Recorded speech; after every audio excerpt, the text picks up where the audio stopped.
जय गोपी जन वल्लभ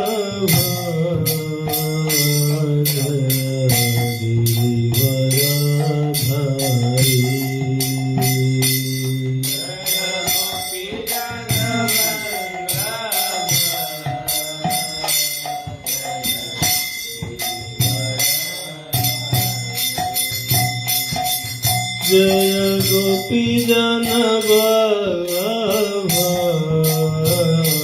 जय गिरिवरधारी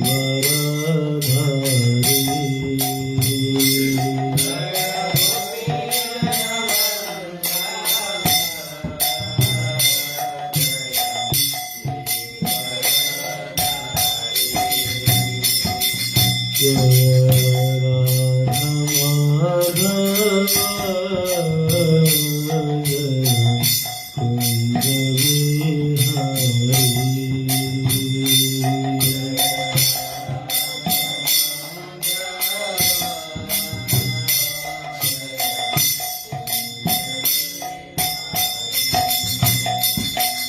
जय यशोदानंदन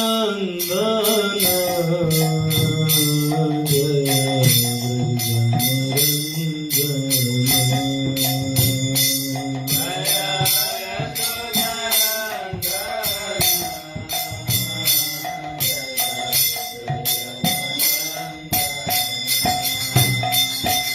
जय यशोदानंदन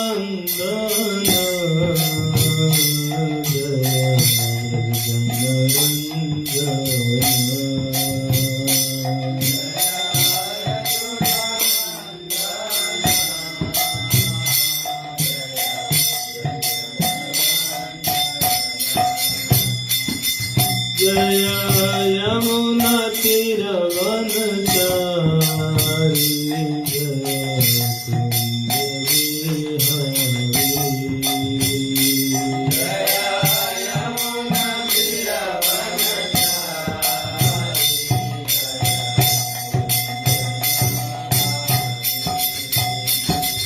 जय यमुना तीर वनचारी जय कुंज Vihari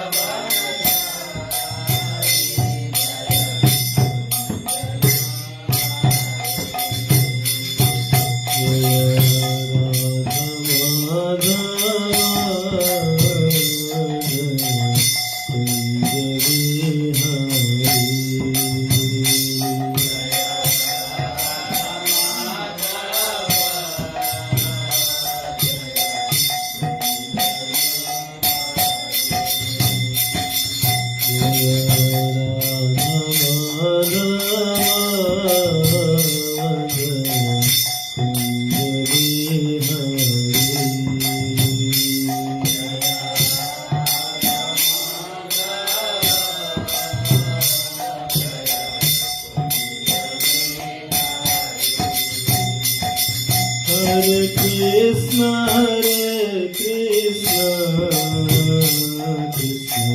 Krishna, Hare Hare, Hare Rama, Rama Hare Hare.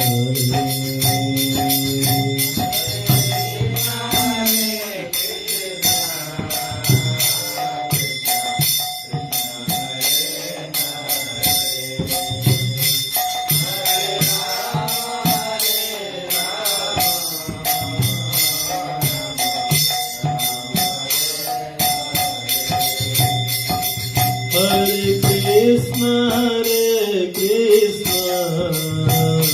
Krishna, Hare Hare,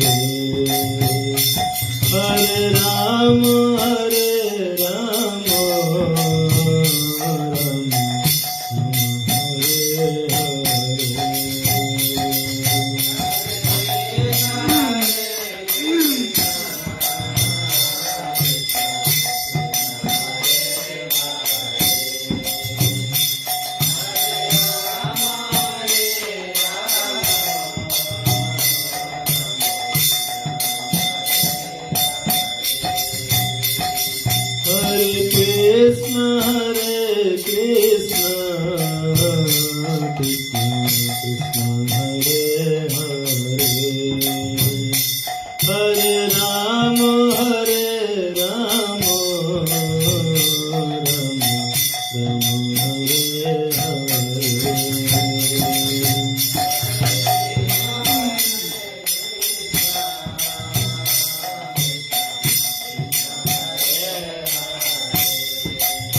Hare Krishna, Hare Krishna, Krishna Krishna, Hare Hare, Hare Rama, Hare Rama, Rama Rama,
भक्ति वेदांत शिला प्रभुपाद की जय। ओम विष्णुपाद परमहंस इस्कॉन संस्थापकाचार्य भक्ति वेदांत शिला प्रभुपाद की जय। ओम विष्णुपाद परमहंस परिकाचार्य भक्ति सिद्धांत सरस्वती ठाकुर की प्रेम से कहो जय। श्री कृष्ण चैतन्य प्रभु नित्यानंद श्री अद्वैत गदाधर श्रीवासदि गौर भक्तवृंद की, रामाचार्य हरिदास ठाकुर की, भक्ति देवी की, तुलसी महारानी की, गंगा मैया की, यमुना मैया की, राधा कुंड श्याम कुंड की, ग्रंथराज श्रीमद भागवतम की, गिरिराज गोवर्धन की, वृंदावन धाम की, मायापुर धाम की, जगन्नाथपुरी धाम की, जगन्नाथ बलदेव सुभद्रा सुदर्शन की, नरसिंहदेव भगवान की, पंच तत्व की, all glories to assembled devotees, all glories to assembled devotees, all glories to assembled devotees, all glories Jagat Guru Srila Prabhupada की। ओम नमो भगवते वासुदेवाय। ओम नमो भगवते वासुदेवाय। ओम नमो भगवते वासुदेवाय। ओम नमो भगवते वासुदेवाय। ओम नमो भगवते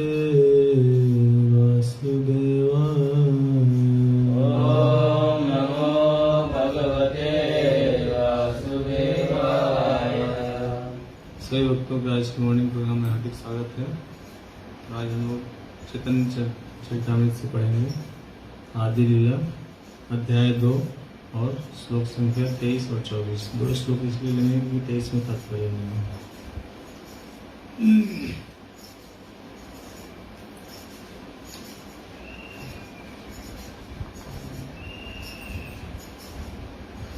पर व्योम ते वैसे नारायण नाम,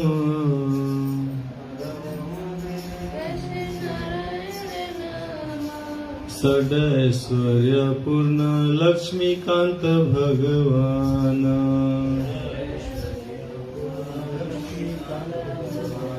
पर व्योम ते वैसे नारायण नाम,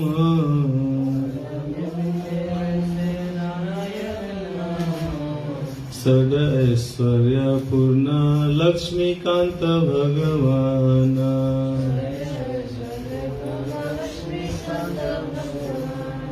पर व्योम ते वैसे नारायण नाम,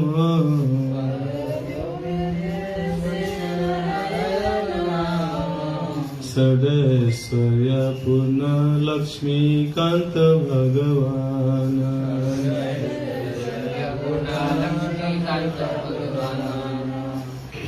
24वें पे हम लोग स्वरूप दोहराएंगे, 24वां पढ़ते हैं। वेद भागवत उपनिषद आगम, वेद भागवत उपनिषद आगम, पूर्ण तत्व यारे कहे नहीं यार सम, पूर्ण तत्व यारे कहे नहीं यार सम। वेद भागवत उपनिषद आगम, वेद भागवत उपनिषद आगम, पूर्ण तत्व यारे कहे नहीं यार सम, पूर्ण तत्व यारे कहे नहीं यार सम। वेद भागवत उपनिषद आगम, वेद भागवत उपनिषद आगम, पूर्ण तत्व यारे कहे नहीं यार सम, पूर्ण तत्व यारे कहे नहीं यार सम। वेद भागवत उपनिषद आगम, वेद भागवत उपनिषद आगम, पूर्ण तत्व यारे कहे नहीं यार सम, पूर्ण तत्व यारे कहे नहीं यार सम। वेद भागवत उपनिषद आगम, वेद भागवत उपनिषद आगम, पूर्ण तत्व यारे कहे नहीं यार सम, पूर्ण तत्व यारे कहे नहीं यार सम। वेद भागवत उपनिषद आगम, वेद भागवत उपनिषद आगम,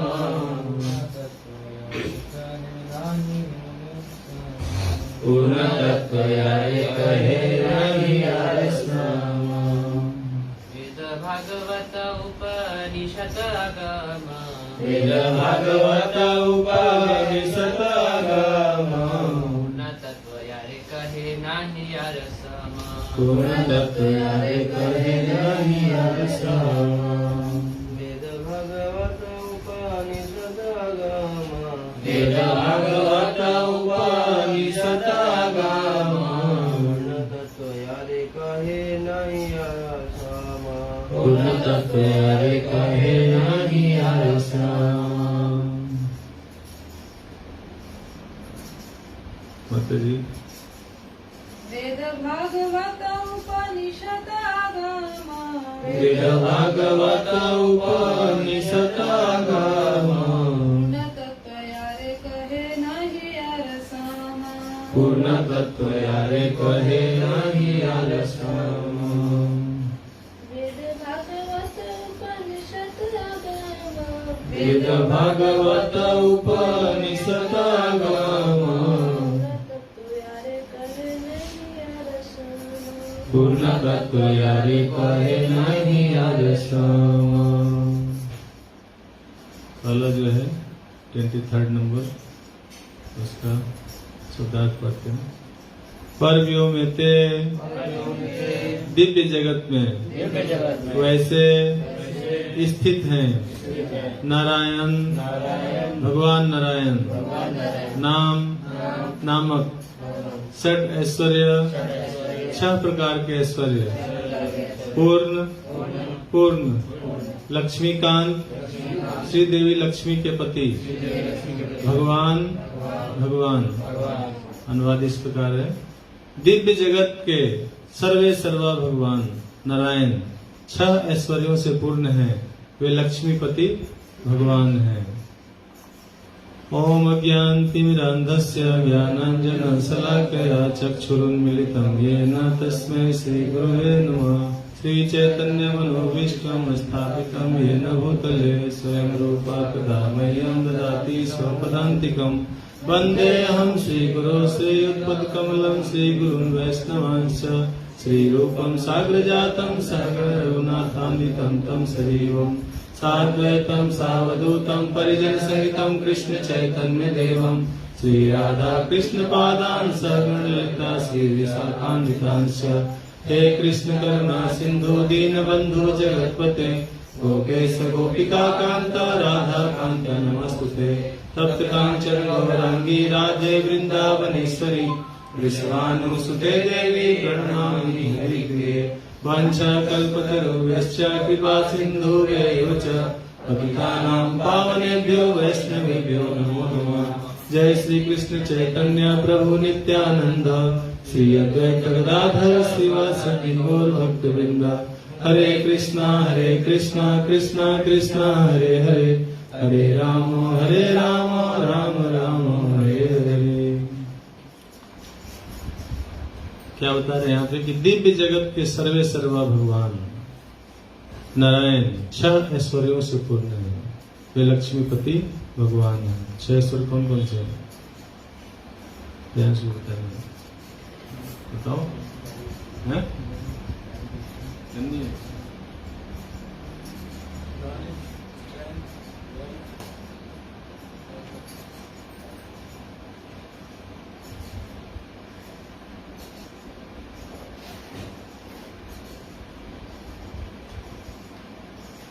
चलो आदि में को छोड़ दे, बाकी कोई बता सकता है जिसके याद है। नॉलेज स्ट्रेंथ और इन्होंने क्या बताया तीसरा? फेम, रिनंसिएशन और ब्यूटी। कितने हुए? 6 होगा, फेम, रिनंसिएशन और ब्यूटी।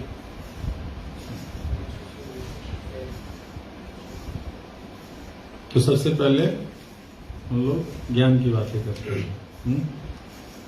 ज्ञान जो है भगवान को सबसे ज्यादा है। कैसे? भगवान को सबसे ज्यादा ज्ञान कैसे है? उनसे ज्यादा कोई पढ़ा लिखा नहीं है। इतने सारे PhD घूम रहे हैं, वो तो पढ़े भी नहीं, गाय चलाते उसमें। तो उनको कैसे सबसे ज्यादा ज्ञान हो गया बताओ? कोई भी चीज कहीं भी लिखा होगा तो मान जाओगे कि सबसे ज्यादा भगवान को ही है। कैसे भगवान को? ये तो जानना जरूरी है। भगवद गीता के 4थे अध्याय में भगवान बताते हैं, जब अर्जुन से क्वेश्चन पूछते हैं, जब भगवद गीता के ज्ञान के बारे में बात हो रही थी तो बता रहे थे कि सबसे पहले जो है वो ज्ञान किसको दिया था? उन्होंने सूर्यदेव विवस्वान को दिया था, है ना। उसके बाद जो है इक्ष्वाकु और उसके बाद जो है मनु को ऐसे धीरे धीरे नीचे डिसेंड करता गया। तो अर्जुन ने क्वेश्चन पूछा कि आप तो अभी मेरे सामने खड़े हो, सूर्यदेव तो लाखों वर्ष करोड़ों वर्ष पहले की बात कर रहे हो, तुमको कैसे ज्ञान दे दिया? तो अर्जुन को तो पता ही था, ये क्वेश्चन हमारे लिए पूछा था उन्होंने, क्योंकि हम जो है क्या करते हैं, हमें विश्वास नहीं होता अगर अर्जुन ने क्वेश्चन नहीं पूछा होता। तो अर्जुन ने इसलिए पूछा, क्या पूछा कि सूर्यदेव विवस्वान आपसे पहले हो चुके हैं, तो फिर मैं कैसे समझूं कि प्रारंभ में भी आपने उन्हें इस विद्या का उपदेश दिया था। तो भगवान बोल रहे हैं अगले श्लोक में क्या कि तुम्हारे तथा मेरे अनेक अनेक जन्म हो चुके हैं, मुझे तो उन सबका स्मरण है, किंतु हे परंतप तुम्हें उनका स्मरण नहीं रह सकता। तो भगवान को क्या है? भगवान को पास्ट, प्रेजेंट और फ्यूचर तीनों पता होता है ना। भविष्य का भी सब कुछ पता होता है भगवान को। भविष्य पुराण कैसे लिखा गया? भविष्य पुराण ऐसे क्यों लिखा गया? अगर पता नहीं होता व्यास देव को तो इतने सारे पुराण जो लिखे हैं, भविष्य पुराण भी लिखे हैं, तो कैसे लिखते? कैसे उनको पता होता कि जो है कलयुग के अंत में जो है, क्योंकि वो तो द्वापर में ही लिखा ना उन्होंने, द्वापर युग में, द्वापर युग में लिखा, जब व्यासदेव ने सारे ग्रंथों की रचना की तो उन्होंने कलयुग को कैसे उतार दिया। तो व्यासदेव चूंकि भगवान के सत्यावेश अवतार माने जाते हैं ना, भगवान ने उनको शक्ति प्रदान दी, तो सत्यावेश अवतार थे, तो इसलिए उन्होंने सारी चीजें लिख दी कि कलयुग के अंत में जो है कौन आएगा, कल की अवतार होंगे भगवान के। कल की अवतार आके पूरा सभी पापियों का विनाश करेंगे। इसके बाद फिर से जो है युग चेंज हो जाएगा और कलयुग से फिर, क्योंकि पापी सारे मर जाएंगे, पापी सारे मर जाएंगे तो सतयुग हो जाएगा, फिर से सतयुग दोबारा से आरंभ हो जाएगा। तो भगवान को सारी चीजें पता होती है, वो पास्ट का भी कुछ भूलते नहीं है, जो भी घटनाएं होती हैं, और प्रेजेंट का तो चल ही रहा होता है, और फ्यूचर का भी सब पता होता है कि क्या होने वाला है।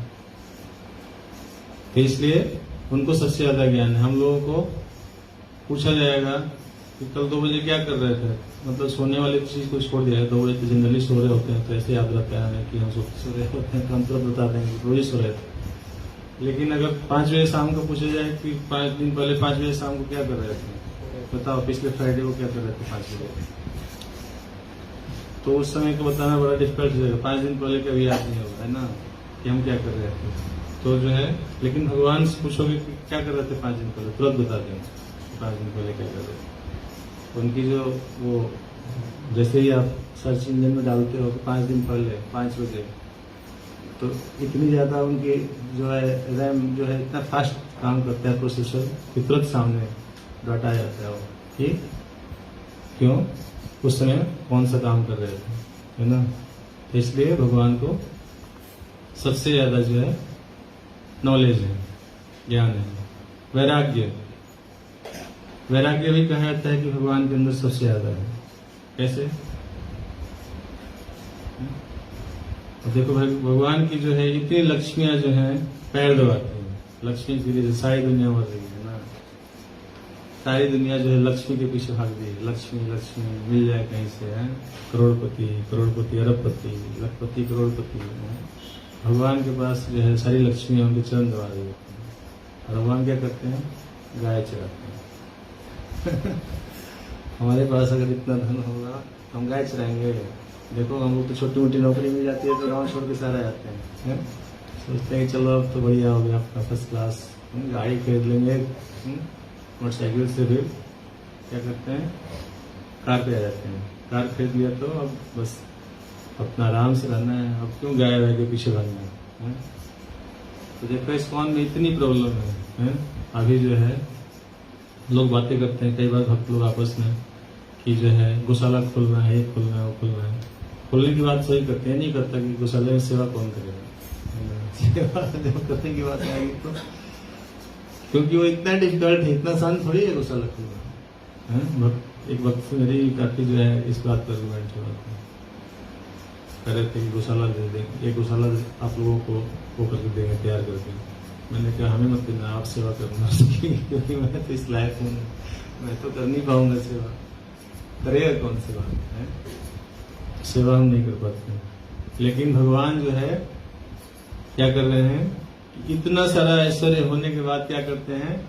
गाय चराते हैं, जंगल में घूम घूम के कांटे चुभते हैं पैरों में, नंगे पैर।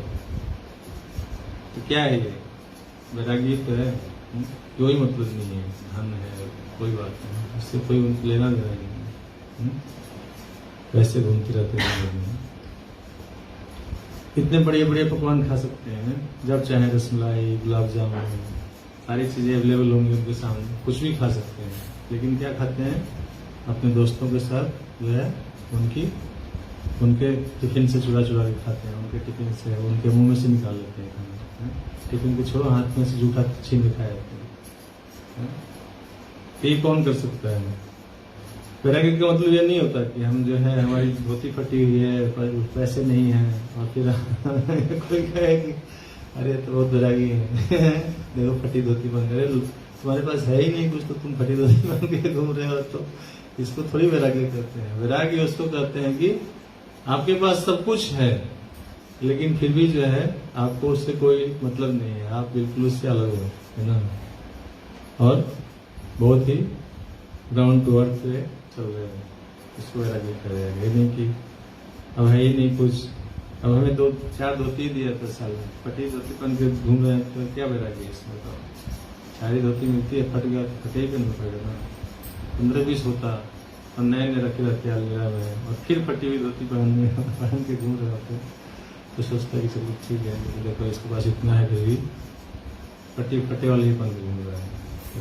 इसको उतना ज़्यादा कपड़े से शौक नहीं है, ये नहीं कि नया नया पहन के घूम रहे हैं रोज। बढ़िया होना चाहिए ड्रेस। हालांकि प्रभुपाद ने बेसिक चीज़ें बताई हुई प्रचार के लिए कि हमें फटा नहीं पड़ रहा है, ये नहीं कल से सब फटे हुए पहनना शुरू कर देना। और कपड़े जो है सारे रखे हों अंदर बढ़िया बढ़िया, और सारे जो है धोती कुर्ते फटे वाले पहन के, क्योंकि प्रभुपाद ने जो है बताया हुआ है कि प्रचार के लिए हमें बेसिक जितनी रिक्वायरमेंट है उसको ध्यान रखते हुए चलना है, नहीं कि बिल्कुल ही। तीसरा क्या है? यश। सबसे ज्यादा भगवान जो है यशस्वी है। तो कैसे यशस्वी? यशस्वी हैं, सारे देवी देवता भी जो है उनकी भगवान की पूजा करते हैं ना। इवन ब्रह्मा जी भी बोलते हैं ईश्वरा परमा कृष्ण सच्चिदानंद विग्रह अनादि आदिर गोविंद सर्वकाल। भगवान खुद, ब्रह्मा जी खुद ही बोलते हैं कि जो है ब्रह्मा ने जिसने सृष्टि की रचना की, सृष्टि के रचना करने वाला जो है वो बोल रहा है कि भगवान कौन है? भगवान कृष्ण है, परमेश्वर जो है वो कृष्ण है। सारे देवदत्ता कोई दिक्कत होती है किसी को तो तुरंत पहुंच जाते हैं। देखो धरती माता पहुंच गए, इंद्र बार बार पहुंच ही जाते हैं। जिसको कोई भी दिक्कत होती है तो क्या करते हैं? पहुंच जाते हैं भगवान के पास, उनकी स्तुति करते हैं सारे लोग। सबसे ज्यादा धनी कौन है? भगवान। कैसे? पत्नी लक्ष्मी, इसलिए तो गाय चढ़ाते हैं तो सबसे ज्यादा धनवान कैसे? सर्वलोक में स्वयं। सबसे ज्यादा धनी है। देखो वैसे भी देखोगे, लौकिक दृष्टि से समझने का प्रयास करोगे तो ठीक है ना, लौकिक दृष्टि से समझने का प्रयास करोगे तो भगवान की 16,108 पत्नियां थी। 16,108 पत्नियां थी और 16,108 महल थे। और महल भी ऐसे वैसे नहीं थे। एक महल बनाने में जो है जाके पूछना है बाहर जितने भी लोग महल में रहते हैं, ये पूरे जीवन जो है इनकी कितने उल्टे पलटे काम करते हैं। और भगवान रातों रात एक रात में 16,108 महल तैयार हो गए। वो भी वैसे वाले, उसमें मणि लगे हुए थे जो कि इस संसार में कहीं दिखता भी नहीं। वैसे वाले जो पत्थर लगे हुए जो इतने अमूल्य थे। तो 16,108 महल तो अभी तक जितने भी रिचेस्ट पर्सन हुए हैं वर्ल्ड में किसी के पास नहीं है। जितने भी बिल गेट्स से लेके वॉरेन बफेट और जितने भी आप नाम लो जो लो, तो किसी के पास भी इतने न महल है न इतनी रानी है ना। सिर्फ भगवान के पास है। सबसे रिचेस्ट है भगवान, भगवान ही सबसे धनी। लौकिक दृष्टि से देखा जाए तो अखंड ब्रह्मांड जो है सारे भगवान ही उसके मालिक हैं। लेकिन अगर देखा जाए कृष्ण के बारे में जो हम बात करें, जब वो इस धराधाम में थे तो उनके पास क्या था, तो वैसे भी देखेंगे तो हम देखेंगे कि 16,108 महल तो थे ही उनके पास। इतने महल किसके पास होता है? एक मकान बनाने में पूरा जीवन निकल जाता है लोगों का जो बाहर जॉब करते हैं। बुढ़ापे तक पहुँचते किस्त जमा करते बेचारे एकदम फांसी में से सब होनी शुरू हो जाती है। इसके बाद डंडा ले लेने लगते हैं। मकान का भोग कोई और करता है, वो नहीं कर पाते। जो मकान बनाते हैं वो नहीं भोग कर पाते, कोई और करता है। सबसे ज्यादा खूबसूरत, इसके लिए तो कुछ कहना ही नहीं है। सबसे ज्यादा खूबसूरत तो भगवान से ज्यादा खूबसूरत कौन है? भगवान को देखते ही जो है मन में कितनी प्रसन्नता आती है। भगवान का फोटो देख लो, भगवान कहीं पे हो, भगवान का श्रृंगार कितना बढ़िया होता है। भगवान को देखते ही जो है, भगवान को देखो वैसे लौकिक दृष्टि से अगर कंपैरिजन करोगे तो क्या देखोगे कि कितनी सारी रानियां थी। आप एक शादी कर लोगे तो दूसरी लड़की आपकी तरफ देखेगी, है ना। लेकिन उनकी 16,108 पत्नियां थी। इतने सारे लोग शादी करने के लिए क्यों तैयार थे? क्योंकि इतने खूबसूरत थे भगवान, इतने खूबसूरत थे कि हर कोई जो चाहता था कि भगवान मेरे पति बने। इतनी सारी 16,108 रानियां थी, उसके बावजूद जो है इतनी सारी गोपियां थी, लाखों गोपियां थी, वो भी प्रेम करती थी भगवान से। इतनी सारी लक्ष्मी दिन रात सेवा करती हैं। भगवान कितने खूबसूरत हैं कि कोई भी अपने आप को रोक नहीं पाता है ना। भगवान को देख के जो है, भगवान को अपने प्रेमी के रूप में, भगवान को अपने पति के रूप में जो है मानने के से अपने आप को रोक नहीं पाता। इतने हैंडसम है भगवान। सबसे ज्यादा शक्तिशाली के लिए तो फिर बताने की जरूरत नहीं है। कृष्ण को उठाओगे तो शुरू हो जाएगा दूसरे तीसरे चैप्टर से। कितने शक्तिशाली है। 7 दिन में इतने बड़े राक्षस ने कितने 12 मील की थी ना पूतना, जब मरी थी 12 मील उसका शरीर फैला हुआ था। उतने बड़ी, इतने छोटा बच्चा जो है, उसमें सिर्फ जो है उसने दूध पिलाने के लिए जो है दूध पिला रही थी पूतना, तो भगवान ने उसको प्राणी खींच लिया 7 दिन में। 12 मील लंबी पूतना है, तो कितने ज्यादा ताकतवर थे। 7 साल में भगवान, इसके बाद बहुत सारे और भी कितने राक्षस आए, त्रिनावत, आघासुर, बकासुर, कितने लोगों को मारा भगवान ने, उसका कोई वो नहीं है। हम लोग जितना पढ़ते हैं इतना कम है। वैसे बताते हैं शास्त्रों में कि कोई भी ऐसा दिन नहीं होता था जिस दिन भगवान जो है कोई असुर को नहीं मारते थे। ऐसा थोड़ी था कंस 3-3, 6-6 महीने भेजता था किसी को मारने के लिए। कंस तो पागल हो गया था है? उसके अंदर तो जब भी जैसे ही आता था कि कोई देखो इसने इसको मार दिया, तो तुरंत दूसरा भेज देता था कि जाओ तुम जाओ जाके देख के आओ कि कैसे मार गया, तुम जाके मार के आओ। तो हम जो लीलाएं पढ़ते हैं, लीलाएं तो बहुत ही कम, कुछ घटनाएं ही वर्णित है ना, क्योंकि इतना वर्णन नहीं किया सकता था। और 7 साल में आप सोचेंगे कितना, 10 साल में, 11-12 साल में मथुरा जब गए तो उससे पहले की घटनाएं आप जो देखेंगे तो कितना हो जाएगा, 33,000 से भी ऊपर, 40,000। तो 40,000 का उल्लेख किया जाए कि रोज एक मारते थे, तो कितना बड़ा ग्रंथ हो जाएगा। तो भगवान की सिर्फ राक्षसों को मारने का ये पूरा इतना मोटा ग्रंथ हो जाएगा, इसलिए नहीं बताया गया है। 7 साल में जो है भगवान ने जो है लिटिल फिंगर पे पूरा पहाड़ उठा लिया गोवर्धन। कोई उठा सकता है? नहीं उठा सकता है। इसलिए जो है भगवान सबसे ज्यादा शक्तिशाली है। तो ये 6 ऐश्वर्य जो हैं वो भगवान के हैं। तो अगर कोई और भी हमें भगवान मिलते हैं तो ये उनको बता के उनको कंपेरिजन कर सकते हैं कि आप बताओ कि ये 6 गुण है आपके अंदर, तो आप भी भगवान बन सकते हैं, है ना। जरूर देखना चाहिए ये 6 हैं कि नहीं है, कि ऐसे ही भगवान बन रहे हैं। इसलिए लोगों का इस्कॉन में जुड़ना जरूरी होता है। नहीं तो बाहर में क्या होता है कि लोगों को ज्ञान नहीं होता। इतना जान जाने के बाद जो है कोई अगर हम लोगों से कोई कहे कि मैं भगवान हूँ, तो हम देख के उसको एक बार सोचेंगे ये कहाँ से आ गया भगवान भाई। लेकिन बाकी जगह टीचिंग्स नहीं होती, कुछ पता ही नहीं होता संसार में लोगों को, तो कोई कहते हैं कि मैं भगवान हूँ, तो बस तुरंत अगरबत्ती भगवान शुरू कर देंगे लोग हैं। अभी कल ही परसों तो सुन रहे थे प्रभुपाद जी के लेक्चर कुछ सुन रहे थे, तो किसी ने साईं बाबा के बारे में जिक्र किया।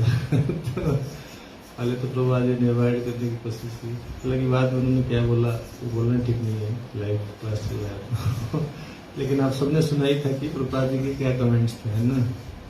तो इसलिए जो है हमें बड़ा सोच समझ के देखना चाहिए लोगों को भी कि भगवान के अंदर वैसे तो 64 क्वालिटीज हैं, ये 6 जो है संक्षिप्त दिए हुए हैं। तो अब अगला श्लोक पढ़ते हैं। अगला श्लोक के तात्पर्य में क्या बता रहे हैं?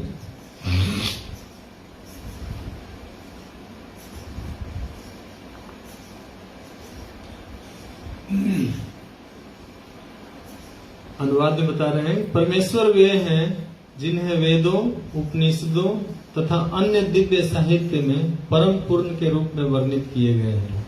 उनके तुल्य कोई नहीं है। तो क्या बता रहे हैं कि परमेश्वर कौन है? जिन्हें वेद, उपनिषद तथा अन्य दिव्य साहित्य जो स्पिरिचुअल ट्रांसक्रिप्शंस हैं, जो लिटरेचर है, बुक्स हैं, उसमें परम पूर्ण के रूप में वर्णित किए गए हैं। अब इसमें तात्पर्य में जो है इसके अलग अलग जो है लिटरेचर से कुछ वो कोट किए हुए हैं, उसको पढ़ते हैं। वेदों में परम सत्य के साकार स्वरूप विषय अनेक प्रमाणिक कथन मिलते हैं, उनमें से कुछ इस प्रकार हैं। तो वेद से कोट किया गया है। ऋग संहिता 1.22.20 से दिया हुआ है, तद विष्णु परमं पदम सदा पश्यन्ति सूर्य दिवीव चक्षुराततम। इसका अर्थ क्या बता रहे हैं? भगवान विष्णु परम सत्य हैं, जिनके चरण कमलों का दर्शन पाने के लिए सारे देवता सदैव ललायित रहते हैं। वे सूर्य देव की भांति अपनी शक्ति किरणों से हर वस्तु में व्याप्त हैं। वे अपूर्ण आंखों को निर्विशेष लगते हैं। फिर आगे नारायणार्थव शिव उपनिषद से बताया गया है, नारायण से ही हर वस्तु उत्पन्न होती है, उन्हीं के द्वारा ही हर वस्तु का पालन होता है और उन्हीं में ही हर वस्तु का विलय होता है। ये तो सब हमने पढ़ा ही है कि भगवान से ही सभी चीजें उत्पन्न होती हैं और उन्हीं के द्वारा ही वस्तु का पालन भी होता है। ब्रह्मा जी तो चलो उत्पत्ति करते हैं, लेकिन सारी चीजें दी तो भगवान ने ही दी है ना, तो उसी से उत्पत्ति करते हैं। उन्होंने कोई अपने पास से जो है अचर चीजों की उत्पत्ति तो सब कुछ भगवान ने ही दिया था, है ना। उसी से जो है उन्होंने सिर्फ बनाया चीजों को, एक तरीके से रख दिया, अलग अलग जगह पे सजा दिया। तो उन्हीं के द्वारा ही हर वस्तु का पालन होता है और उन्हीं में ही हर वस्तु का विलय होता है। तो फिर जब प्रलय काल आता है तो सारी चीजें भगवान में ही विलीन हो जाती हैं। समय कम है इसलिए जल्दी जल्दी इसको पढ़ लेते हैं, नहीं तो इससे फिर चलेंगे तो एक ही पूरा टाइम 1 घंटा हो जाएगा। इसलिए नारायण शाश्वत रूप से विद्यमान रहते हैं। इस समय जो भी वस्तु विद्यमान है या जो भविष्य में उत्पन्न होगी, श्री श्री जगन्नाथ बलदेव सुभद्रा सुदर्शन की जय। इस समय जो भी वस्तु विद्यमान है या जो भविष्य में उत्पन्न होगी वह शुद्ध अर्चा विग्रह नारायण के अतिरिक्त अन्य कुछ भी नहीं है। तो जो भी है या जो उत्पन्न होगी वो सब कैसे होगा? नारायण से ही उत्पन्न हुआ है, या भविष्य में भी जो होगा वो नारायण के अतिरिक्त और कुछ नहीं होगा। नारायण के अतिरिक्त अन्य कुछ भी नहीं है। ये श्री उपनिषद में बताया गया है। फिर नारायण उपनिषद में बताया गया है, यतः प्रसूता जगतः प्रसूति, मतलब नारायण ही वे स्रोत हैं जिनसे समस्त ब्रह्मांड उद्भूत हुआ है। फिर चौथा उसमें बता रहे हैं, शीर्ष पंचरात्र से परमात्मा हरिर्देव, मतलब हरि परमेश्वर है। फिर श्रीमद् भागवतम से बता रहे हैं 11.3.34-35 के तात्पर्य से, नारायण विधानस्य ब्रह्मण परमात्मन निष्ठा महर्त नो वक्तुम यूयम ही ब्रह्म वित्तमा। हे ब्राह्मण श्रेष्ठ, कृपया हमें नारायण के पद के विषय में बताइए जो ब्रह्म तथा परमात्मा के नाम से विख्यात है। हे राजन, उन्हें जानो जिनका कोई कारण नहीं है, फिर भी वे सृष्टि पालन एवं प्रलय के कारण है। तो भगवान का कोई कारण नहीं है, है ना। फिर भी वे सृष्टि के पालन एवं प्रलय के कारण है। वे चेतना की 3 अवस्थाओं में यथा जागृत, स्वप्न तथा प्रगाढ़ निद्रा तथा इनसे परे भी विद्यमान है। तो ये 3 अवस्थाएं जो होती है कॉन्शियसनेस की, कौन कौन सी? जागृत, स्वप्न तथा प्रगाढ़ निद्रा। इसमें तो है ही, तथा इनसे परे भी विद्यमान है। वे शरीर, इंद्रियों, प्राण तथा हृदय को जीवन शक्ति प्रदान करते हैं, जिससे वे गति करते हैं। उन्हें परम पूर्ण के रूप में जानो। तो ये जो चैप्टर है इसमें क्या कर रहे हैं? चैतन्य महाप्रभु को सुप्रीम पर्सनालिटी ऑफ गॉडहेड को गॉडहेड के रूप में जो है वो करने का प्रयास कर रहे हैं। तो इसलिए जो है कृष्णदास कविराज गोस्वामी जो है हर जगह, अभी हमने जो पहले भी पढ़ा था उसमें भी हर जगह जो है कई बार शास्त्रों से अलग अलग जगह से कोट किया हुआ है कि इसको प्रूफ करने के लिए कि जो है भगवान कृष्ण ही जो है परम ईश्वर है और चैतन्य महाप्रभु कौन है? वो supreme personality of godhead Krishna के ही स्वरूप है। तो इसी को प्रूफ करने के लिए अलग अलग शास्त्रों से वर्णित किया गया है। तो ये विराम देते हैं।